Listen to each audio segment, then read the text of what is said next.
In front of me is Motorola Moto G15, and today I would like to show you how you can switch on and use keyboard Clipboard.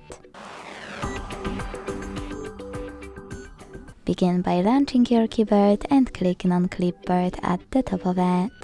Then use this switcher to activate it, and go back thanks to this arrow at the top left corner.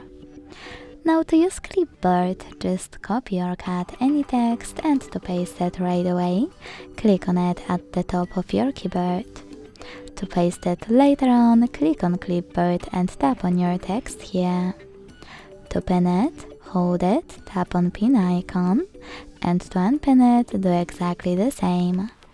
To delete it, hold it again, and this time choose delete icon under the pin one. To disable Clipboard completely, use the same switcher. Thanks so much for watching. If you enjoyed this video, leave a like, comment and subscribe. Bye!